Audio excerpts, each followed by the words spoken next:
Hello friends, ಇವತ್ತು ಮಾವಿನಕಾಯಿ ಚಿತ್ರಾನ್ನ ಮಾಡೋದು ಹೇಳ್ಕೊಡ್ತೀನಿ ನೋಡಿ.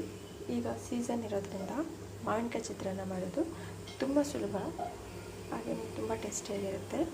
ನೋಡ್ತೀರಿ, ಈರುಳ್ಳಿ 1 ಕಪ್, 1 ಮಾವಿನಕಾಯಿ. ಈ ಮಾವಿನಕಾಯಿ ತುರುಕೋಬೇಕು ಚೆನ್ನಾಗಿ. ಆಮೇಲೆ ಕರಿಬೇವು ಸೊಪ್ಪು ಮತ್ತು ಮೆಣಸಿನ್ಕಾಯಿ, ಕೊತ್ತಂಬರಿ ಸೊಪ್ಪು. ಹಸಿಮೆಣಸಿನ್ಕಾಯಿ ಹಾಕಿದ್ರೆ ಟೇಸ್ಟ್ ಇನ್ನೂ ಚೆನ್ನಾಗಿರುತ್ತೆ. ಹಾಗೆಯೇ ಮಾವಿನಕಾಯಿ ಚಿತ್ರಾನ್ನ ಅಂದ ತಕ್ಷಣ ಎಲ್ಲರಿಗೂ ಬಾಯಿ ಇರುತ್ತಲ್ಲ, ಸೂಪರಾಗಿರುತ್ತೆ. ಈ ಥರ ತಿರುಕೊಳ್ಳಿ. ಮೊದಲು ಬಾಣಲೆ ಇಟ್ಟು ಎಣ್ಣೆ ಹಾಕ್ಕೊಳ್ಳಿ. ಎಣ್ಣೆ ಸ್ವಲ್ಪ ಮುಂದೆನೇ ಇರಲಿ. ಕಡಲೆ ಬೀಜ ಹುರ್ಕೊಳ್ಳಿ.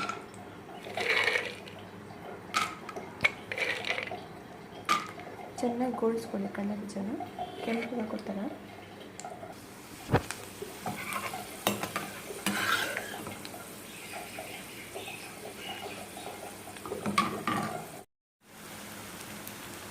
ಚೆನ್ನಾಗಿ ಫ್ರೈ ಆಗಿ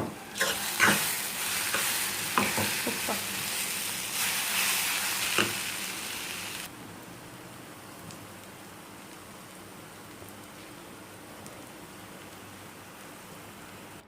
ನೋಡಿ ಫ್ರೆಂಡ್ಸ್, ಚಿತ್ರಾನ್ನ ಎಲ್ಲೋ ಅಂದರೆ ಅರಿಶಿನ ಹಾಕಿದ್ದಾದಮೇಲೆ ಕೊತ್ತಂಬರಿ ಸೊಪ್ಪು ಹಾಕಿ.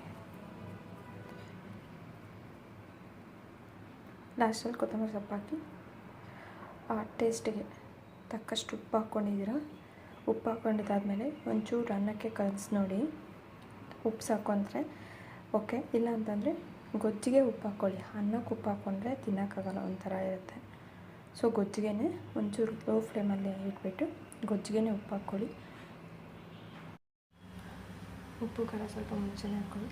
ಪ್ಲೀಸ್ ಲೈಕ್ ಮಾಡಿ, ಶೇರ್ ಮಾಡಿ, ಸಬ್ಸ್ಕ್ರೈಬ್ ಮಾಡಿ. ಫ್ರೆಂಡ್ಸ್, ಈ ವಿಡಿಯೋ ಇಷ್ಟ ಆಗಿದ್ದರೆ ಲೈಕ್ ಮಾಡಿ, ಸಬ್ಸ್ಕ್ರೈಬ್ ಮಾಡಿ, ಶೇರ್ ಮಾಡಿ. Thank you friends.